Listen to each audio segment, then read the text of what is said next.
வணக்கம். ஜபை Vijay from Jawad Vattipudur power writer அப்படிங்கிற யூடியூப் சேனல் மூலமாக உங்களை மீண்டும் சந்திப்பு ரொம்ப மற்ற மகிழ்ச்சி. அத்தோட எங்கள் சேனலை சப்ஸ்கிரைப் பண்ணுங்கள், பெல் பட்டன் அழுத்த மறந்துடாதீங்க.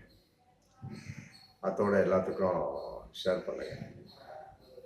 ஒரு பொறுப்பு, அது கட்சி பொறுப்பாகட்டும், மற்றபடி ஒரு கடை பொறுப்பாகட்டும் அல்லது குடும்பத்து பொறுப்பாகட்டும், எதையுமே எதிர்கொள்ளக்கூடிய ஒரு மனோநிலை என்பது பெரும்பாலும் எல்லாருக்கும் இருக்காது. அதுலேயும் சில பேர் அதிக அனுபவத்தை கொண்டவர்கள் அப்படிங்கிற மாதிரி ஒரு பிரிவு இருக்கு. சில பேர் சின்ன வயசுலேயே முதிர்ச்சியா இருப்பாங்க. நம்ம தமிழ் கலாச்சாரத்திலே ஒரு நடைமுறை, அதாவது கரிகாலன் எல்லாருக்கும் தெரியும். கல்லணையை கட்டிய கரிகாலன் அவரை நோக்கி ஒரு வழக்கு ஒண்ணு வருது. அந்த வழக்கு இருக்க சமயத்துல இந்த மாதிரி விஷயத்த சொல்றாங்க. சொன்ன உடனே அவர் கேட்டுட்டு, இந்த மாதிரி உள்ள ஒரு பெரியவர் ஒருத்தர் இருக்கிறாருங்க, அவர் நான் அனுப்புறேன், அவர்கிட்ட சொல்லுங்க, அவர் தீர்வு சொல்லுவாரு அப்படின்னு சொல்லிட்டு அவர் சொல்லிட்டு உள்ள போயிடுறாரு. உள்ள போனோம்னா ஒரு வயது முதிர்ந்த ஒரு பெரியவர் தாடியை வச்சுட்டு அப்படி உள்ள இருந்து என்ன விஷயமான்னு சொல்றாரு. மீண்டும் சொல்லுங்க அப்படின்னு சொல்றாரு. உடனே இவங்க சொல்றாங்க, சரியான தீர்வை கொடுக்குறாங்க. அப்புறம் தாடிலாம் எடுக்கக்கூடிய சமயத்தில் அது பார்த்தா அது கரிகாலன். புரியுதுங்களா? ஏன் அப்படின்னு கேட்டா, வயது முதிர்ந்தவர்கள் சொன்னால் அது சரியாக இருக்கும் அப்படிங்கிற ஒரு நிலைப்பாடு. ஏன்னா அவங்களுக்கு அனுபவம் அதிகமா இருக்கும். அது நீதிபதியாக இருக்கட்டும், டாக்டராக இருக்கட்டும், வழக்கறிஞராக இருக்கட்டும், அப்புறம் மேஸ்திரி, இந்த மாதிரி சித்தாள், இதெல்லாம் இந்த மாதிரி ஒரு நிலைப்பாடு இருக்கு. இதெல்லாம் பார்த்தீங்கன்னா அதிக வயது உள்ளவர்கள் ரொம்ப அவங்க சொன்னாங்கன்னா, அவங்க செஞ்சாங்கன்னா ஒரு செயல்பாடு கரெக்டா இருக்கும். சொல்லும் அதே மாதிரி தான் கரெக்டா இருக்கும். ஒரு விஷயம் இப்படி போப்பா அப்படியே கரெக்டா இருக்கும். என்னப்பா இந்த மாதிரி ரொம்ப வயசான ஒருத்தவங்க சொன்னாங்க. அதே மாதிரி பல டாக்டர்களை பார்க்கக்கூடிய சமயத்துல சில பேர் பார்ப்பாங்க, என்னப்பா அவர் எம்பிபிஎஸ் படிச்சிருக்கா, டிஜிஓ படிச்சிருக்காருப்பா. சரிங்க, உள்ள இருக்கக்கூடியவர் ரைட்டு, ஓகே. அவர் எத்தனை வயசு டாக்டர்? அவரு கிட்டத்தட்ட ஒரு 80 வயசு. 80 வயசு இருக்குங்களா? அப்போ போலாம். இதே எம்பிபிஎஸ், டிஜிஓ, மற்ற அது இதுல ஏகப்பட்ட படிப்பு படிச்சிருப்பாரு. என்ன வயசுங்க? அவருக்கு என்ன எழுத்து பிடிச்சா ஒரு 40 இருக்குங்க. அப்படிங்களா? யோசிப்பாங்க மக்கள். அதாவது வயது முதிர்ச்சி, வயது முதிர்வு அப்படிங்கும்போது அந்த அனுபவத்தின் வெளிப்பாடு அப்படின்னு தான் இன்னைக்கு வரைக்கும் மனிதனுடைய ஒரு சமூகத்துல நாம் உணரக்கூடிய விஷயமா இருந்துட்டு இருக்கு. அரசியல் அப்படித்தான். ஆமா, கலைஞர் கருணாநிதி ஐயாலாம் கடைசி வரை திமுக தலைவராக இருந்தவர்.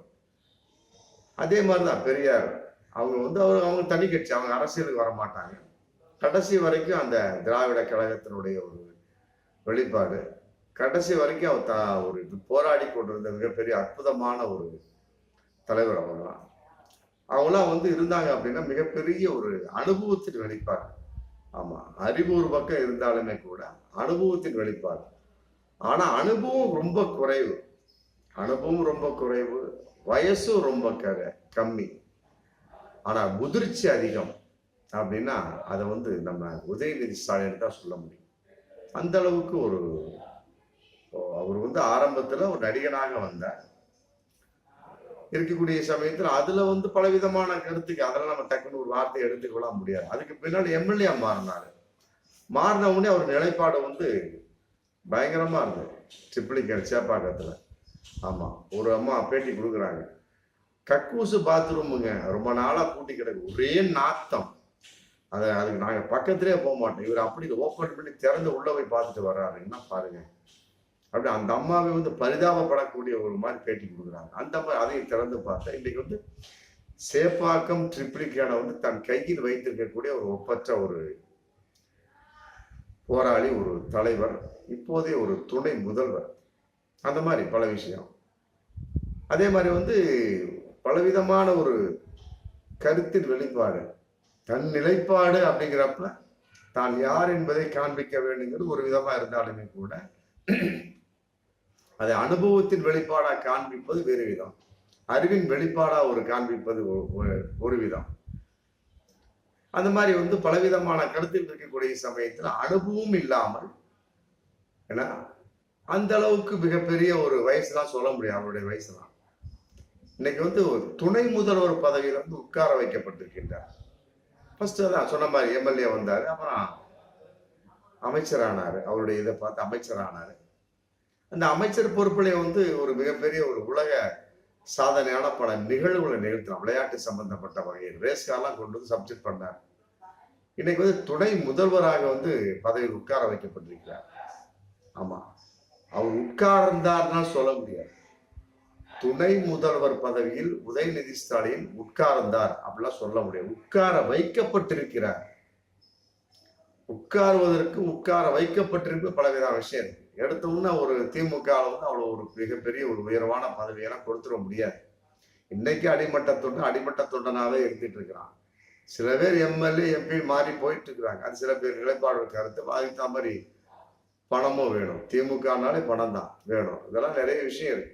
ஏதோ ஒன்று டைவானா கூட திமுக வச்சு நம்ம பெரிய ஆளா வரவெல்லாம் முடியாது. அதன் அடிப்படையில வந்து தன்னுடைய அப்பா வந்து ஒரு முதல்வருங்க, முடிஞ்சு போச்சு, அவ்வளவுதான். திமுகவுடைய தலைவர், அவ்வளவுதான். இருந்தாலுமே கூட அவருக்கு உதயநிதி ஸ்டாலினுக்கு விட மூத்த தலைவர்லாம் ஏகப்பட்ட பேர் இருக்காங்க. துரைமுருகன், டிஆர் பாலு, மற்ற சோர்ஸ் இருந்தாலுமே கூட கட்சியை காப்பாற்றக்கூடிய ஒரு சூழல், அதையெல்லாம் விட அவருடைய அனுபவத்தின் ஒரு சின்ன ஒரு நடைமுறையின் வெளிப்பாடு பார்த்து என்ன பண்ணிருக்காங்க. இன்னைக்கு துணை முதல்வர் பதவி அதை வந்து வாரிசு அரசியல் சொல்லி போட்டு இன்னைக்கு சொல்லிட்டு இருக்கிறாங்க. அது ஒரு வகையில் இருக்கலாம், வாரிசு அரசியல் சொல்ல வரல. அதாவது கலைஞர் கருணாநிதி ஐயா அவர் இருக்கிறப்ப வந்து ஸ்டாலின் வந்து தனக்கு துணை முதல்வராக போட்டுக்கொண்டார். அப்புறம் இப்போ வந்து 3 வருஷத்திலே வந்து துணை முதல்வர் பதவிக்கு வந்து தன்னுடைய மகனை கொண்டு வந்துட்டார் ஸ்டாலின். யாரு? உதயநிதி ஸ்டாலின். இது ஒரு வகையில வாரிசு அரசியல் தான், அதுல எந்த ஒரு மாற்று கருத்துமே கிடையாது.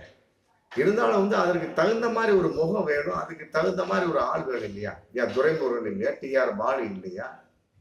ஏவா வேலு இல்லையா? எத்தனையோ பேர் இருக்கிறாங்க. இருந்தாலும் அதையின உதயநிதி ஸ்டாலினுக்கு மட்டும் துணை முதல்வராக போடுவது, அதுதான் அந்த கட்சியின் ஒற்றுமை. ரெண்டாவது, எல்லோருமே ஏற்றுக்கொள்ளக்கூடிய விஷயம். அதையெல்லாம் விட அவர் நடிகர் அப்படிங்கிற ஒரு பப்ளிக் இருக்கு, அவருக்கு ஒரு மாசு இருக்கு. கடைசியா நடிச்ச படம் வந்து மாமன்னன். அது இன்னைக்கு பார்த்தோம் அப்படின்னா கிளைமேக்ஸ் வந்து அசந்து போயிடும்.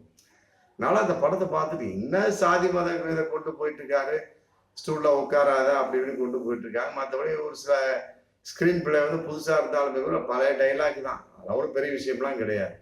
அப்படியே கொண்டு போயிட்டு. மற்றபடி வந்து இது வந்து வடிவேலுக்கு வாழ்வை கொடுக்கக்கூடிய ஒரு படமா அப்படிங்கிற மிகப்பெரிய ஒரு கேள்விக்குறி.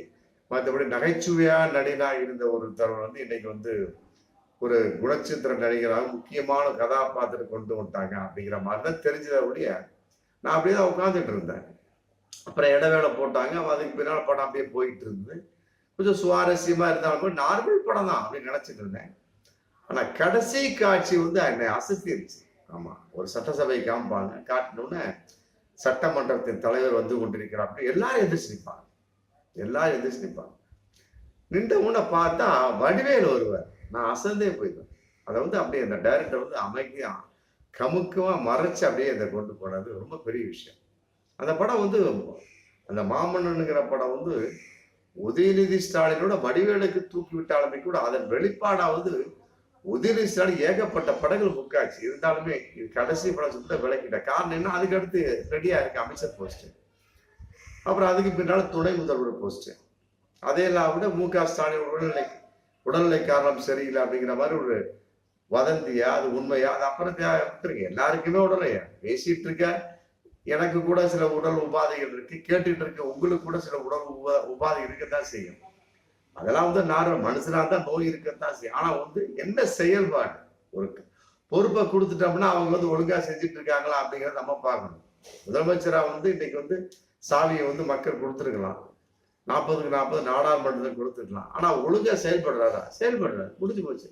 அவர் நோயாளியா இருந்தான்னா அமெரிக்காவுக்கு சுற்றுப்பயணம் போனா நமக்கு இதுக்கு தேவையே இல்லை, அது பாட்டு வேலை நடந்துட்டு இருக்கு. அதன் அடிப்படையில் வந்து தன்னுடைய வேலை பளு காரணமா அதை குறைப்பதற்காக அல்லது உடல்நிலை காரணம் ஏதோ ஒண்ணுக்கு நமக்கு அது தேவையில்லை. வேலை நடக்குதா, முறுக்கி விட்டோமா, அது பாட்டு கர்றன்னு ஓடுதா பார்க்கணும், அதான் நிலைப்பாடு. மற்றபடி வந்து அதுல ஒட்டை இதுல நொட்டா அப்படின்றது அப்புறம் தமிழ்நாடு வந்து பணால் தான். அப்புறம் மதவாத கும்பல் உள்ள நுழைஞ்சிடும், முடிஞ்சு போச்சு. அவங்க என்னைக்கு ரெடியா இருந்துட்டு இருக்காங்க. மத்தியில் ஆட்சி, தமிழகத்தில் ஆட்சி பிடிச்சே விடணும், எப்படியாவது பிடித்து விடணும் போட்டு தலையில தண்ணி குடிச்சாங்க. இந்த இப்போ ஒருத்தர் போயிருக்கிறார் இலங்கை, இது லண்டனுக்கு போயிருக்கிறார். ஆமா, சர்வதேச அரசியலை படிப்பதற்காக அண்ணாமலை. அதை வச்சு இங்க வந்து திமுக வீழ்த்த போறாரா அப்படிங்கிறது அன்னைக்கு தான் தெரியும். இல்ல அவரை வீழ்ந்து விட போகிறார், அது ஒரு பஞ்சாயத்து போயிட்டு இருக்கு. அதுக்குள்ள ஒருங்கிணைப்பு குழு 6 விட போட்டு உட்காந்துட்டு இருக்காங்க. அதுக்கிடையே நிர்மலா சீதாராமன் அடிக்கடி வந்து போயிட்டு இருக்கு, அவர் சம்பந்தப்பட்டவங்க. இப்ப இன்னொரு விஷயம் போயிட்டு இருக்கு, ஓபிஎஸ் வந்து பாஜகவில் சேர போகிறார் அப்படிங்கிற ஒரு விஷயம் இன்னைக்கு போயிட்டு இருக்கு. ஒருவேளை பாஜகவின் தலைவராக வந்து ஓபிஎஸ் போட்டாலும் போடுவாங்க. இந்த மாதிரிலாம் பல விதமான நிலைப்பாடு இருக்குது. அதனால வந்து அங்க மத்தியில் இருக்கக்கூடிய வந்து தமிழகத்தை பிடிக்கக்கூடிய அளவுக்கு என்ன பொசிஷன் இருக்கு பார்த்துட்டு இருக்கிறாங்க. பார்த்துட்டு இருக்கக்கூடிய சமயத்துல இன்னைக்கு வந்து வாண்டிக்கே கட்டாயமா உதயநிதியை வந்து கட்டாயமா போட்டே ஆகணுங்கிற கம்பல்சரி. அந்த பக்கம் பார்க்கக்கூடிய சமயம் தமிழக வெற்றிக்கான விஜய், அவருக்கு ஒரு மாசம் இருக்கு. அதன் அடிப்படையில வந்து ஈக்குவலுக்கு ஈக்குவல் போடணும் அப்படிங்கிற. ஏன்னா இவர் ஒரு நடிகர். உதயநிதி ஸ்டாலின் வந்து அமைச்சராக இருக்கலாம், எம்எல்ஏ இருக்கலாம், இன்னைக்கு துணை முதல்வராக இருக்கலாம். ஆனா அவர் அற்புதமான ஒரு நடிகர். அங்கிட்டு தமிழக தாவேக்கா வந்து விஜய் நடிகர். இதெல்லாம் பலவிதமான ஒரு சுற்றுச்சூழலை பார்த்து எல்லாரையுமே வெற்றி எடுக்கக்கூடிய ஒரு சூழல். இன்னைக்கு வந்து துணை முதல்வராக வந்து துறைமுறை போடக்கூடாதுன்னு கிடையாது. ஆனா அவருக்கு என்னதான் இருந்தாலும் ஒரு கருத்தியல் ரீதியான ஒரு விஷயம் தான் இருக்கக்கூடிய ஒரு பப்ளிக், ஒரு மாசு அப்பாச்சு மூத்தவருப்பா அப்படிங்கிற ஒரு மரியாதை வரும். ஆனா உதயநிதி ஸ்டாலினை பொறுத்தவரை பா சின்ன பையன்ப்பா, சின்ன பையன். ஆமா, சின்ன வயசுல வந்து இப்படி இருக்காருப்பா, அவருக்கு ஒரு மாசு இருக்குப்பா, ஒரு சினிமா நடிகர்ப்பா. இந்த மாதிரி ஒரு எக்ஸ்ட்ரா ஃபிட்டிங்ஸ் வந்து உதயநிதி ஸ்டாலின் தான் இருக்கக்கூடிய துரைமுருகனுக்கு டிஆர் பாலுக்கும் கிடையாது. அப்படி இருக்கக்கூடிய சமயத்தை சரியான தருணத்தில் சரியான நேரத்தில் இன்னைக்கு உதயநிதி ஸ்டாலின் தான் வந்து துணை முதல்வராக போட்டிருக்காங்க. வரக்கூடிய 2026 சட்டமன்ற தேர்தல். அதையெல்லாம் விட இன்னொரு விஷயம், இந்த திருப்பதி லட்டுன்னு சொன்னார் பாருங்க, அற்புதமான ஒரு நிலைமை, யாருமே எதிர்பாராத விஷயம். பவன் கல்யாணம் வந்து திருப்பதி மீட்டிங்ல பேசுறாரு. ஆமா, தமிழகத்துல அங்க ஒரு ஆள் வந்து சொல்லிட்டு இருக்கிறாரு, சனாதனத்தை ஒழிப்போம், வேரோடு அழிப்போம் அப்படின்னு. சனாதனத்துல ஒழிக்க முடியும், அவரு தான் ஒழிஞ்சு போவார் அப்படின்னாரு. அதை வந்து நிருபர்கள் கேட்கிறாங்க, டக்குன்னு சிம்பிளா ஒரே வார்த்தை, வெயிட் அண்ட் சி. உண்மையில யாருமே எதிர்பார்த்திருக்க முடியாது. ஒரு விஷயத்துக்கு வந்து உதயநிதி ஸ்டாலின் சம்பந்தப்பட்ட விஷயத்துக்கே வந்து முக ஸ்டாலின் கேட்கும் கூட அவரு தமிழ்ல தான் பேசுறேன், அவரு படிச்ச விஷயம் அப்படி தமிழ்ல தான் பேசுறாரு. ஆமா, அதாவது வந்து எல்லோருமே வந்து எதிர்பார்த்துட்டு இருக்கிறாங்க, ஆனால் படுக்கவில்லை அப்படின்னாரு. அதாவது வந்து வழுத்து கொண்டிருக்கிறது ஆனால் படுக்கவில்லை அப்படின்னா, இவர் அப்படி இல்லை. இவர் காலத்துல ஆங்கிலம் தானே பப்ளிக்கு. ஆமா, பட்டன் அடிச்சாரு, வெயிட் அண்ட் சி, முடிஞ்சு போச்சு. அற்புதமான விஷயம். அதே மாதிரி விசிக மாநாடு சம்பந்தப்பட்ட மது ஒழிப்பு மாநாடு சம்பந்தப்பட்ட வகையில கேள்வி கேட்டாங்க. தொல் திருமாவளவன் வந்து அது ஒரு ஆட்சியில் அதிகாரம், மற்றபடி வந்து அது அதிக ஆட்சியில் பங்கு, அதிகாரத்தில் அது ஒரு குட்டையை குழப்பிட்டு உட்கார்ந்துருந்தாங்க. ஆமா, அதுக்கு வந்து அவர் காரணமா அல்ல ஆதவ அர்ஜுனா காரணமா அப்படிங்கிற நிலைப்பாடு இன்னைக்கு வரைக்கும் தெரியல. ஆமா, எப்படிதான் இருந்தாலும் தலைவருடைய தூண்டுதல் இல்லாம அவர் தொடர்ந்து பேசிவிட முடியாது. அப்படியே பேசினாலும் வந்து தலைவருடைய கருத்து தான் ஜெயிக்கும்ங்கிறத விசிகாவோட நிலைப்பாடு. இன்னைக்கு விசிகா அந்த தலைவருடைய தொழில் திருமாவளவன் கருத்து நிலைச்சிருக்குது. கூட்டணி தான் கடைசி வரைக்கும், நாங்கள் 3 குழல் துப்பாக்கி அப்படின்ட்டாங்க. ஆமா, நாங்க 3வது குழல் விசிகா அப்படின்ட்டாங்க. திமுக முடிஞ்சு போச்சு அந்த பிரச்சனை, அதோட பணால் முடிஞ்சு போச்சு. இருந்தாலும் ரவிக்குமார் மற்ற சோன்ஸ் எல்லாமே வந்து ஆப்போசிட்டா தன்னுடைய கருத்தை பதிவு பண்ணாங்க, ஆர் பாலாஜி உட்பட மற்ற எல்லாருமே. இருந்தாலுமே கூட அந்த ஒரு கருத்து நிலைப்பாடு வரக்கூடிய சமயத்தை என்ன ஆகி போச்சு, அது உட்கட்சி விவகாரம் மாதிரி போய், அப்படி இருந்தாலும் பரவாயில்ல, அது கூட்டணி வேட்டு வைக்கக்கூடிய அளவுக்கு ஆகிப்போச்சு. உடனே இதை பார்த்து என்ன கேட்குறாங்க நிருபர்கள், சும்மா விசிகா தலைவருக்கு பேசிட்டு இருக்காரு, என்ன சமாச்சாரம், ஆட்சியில் பங்கு அதிகாரத்தில் பங்கு அப்படிங்கிறாரு அப்படின்னா. மற்றபடி வந்து அதிமுக கூப்பிட்டுருக்காங்களே, எல்லோரும் வரலாம் அப்படின்னு சொல்லி கூப்பிட்டுருக்காங்களே அப்படி. இது அவருடைய கருத்துங்க, அவருடைய விருப்பம், நீங்க அவர்கிட்ட தான் கேட்கணும். சிம்பிள் வே, செருப்புல அடித்தால் போல சாட்டையில் அடித்தால் போல, வெயிட் அண்ட் சி. பவன் கல்யாணுக்கு எப்படி சொன்னார், அதே மாதிரி திருப்பதி லட்டு சமாச்சாரத்தை சனாதன போட்டு ஒழிப்போங்கிற கான்செப்ட்ல இப்படி தானே பேசுற, ஒன்றும் கிடையாது, வெயிட் அண்ட் சி, பொறுத்திருந்து பார், யார் அழிவார்கள் என்பது தெரியும். அதே போல விசிகா தொல் திருமாவளவனுக்கு அவருடைய கான்செப்ட் அது எங்களுக்கு தெரியாது அப்படின்னு விளைகிறார். இதெல்லாம் வந்து முதிர்ச்சியின் வெளிப்பாடு. நான் சொல்லிட்டு வர்றதான் முதிர்ச்சியின் வெளிப்பாடு. மற்றபடி வந்து சின்ன வயசா இருந்தாலுமே முதிர்ச்சியா இருக்கக்கூடிய அளவுக்கு இன்னைக்கு வந்து உதயநிதி ஸ்டாலின் வந்து வளர்ந்து விட்டார்லாம் சொல்ல முடியாது. அவரெல்லாம் வந்து வளர்ந்து விட்டார். ஏன்னா அவரே சொல்லிட்டார், பழுத்து இருக்குது ஆனால் பழுக்கவில்லை அப்படின்ட்டார். ஆனால் அவருக்கென்று இருக்கக்கூடிய உள் மனதின் வெளிப்பாடா பார்க்கின்ற பொழுது அவர் பழுத்து விட்டார். ஆமா, சின்ன வயசுலே வந்து அனுபவஸ்தராய் மாறிவிட்டார், பழுத்து விட்டார். ஆமா, அதே நேரத்துல வந்து அவருடைய நிலைப்பாடு வரும் காலங்கள்ல நம்ம வெயிட் அண்ட் சீயா தான் நம்ம பார்க்கக்கூடிய ஒரு சூழல். கட்டாயமா ஜெயிப்பார் என்கிற நம்பிக்கை நிறையவே இருக்கிறது. பார்ப்போம். மீண்டும் அடுத்த வீடியோ சந்திப்போம். நன்றி.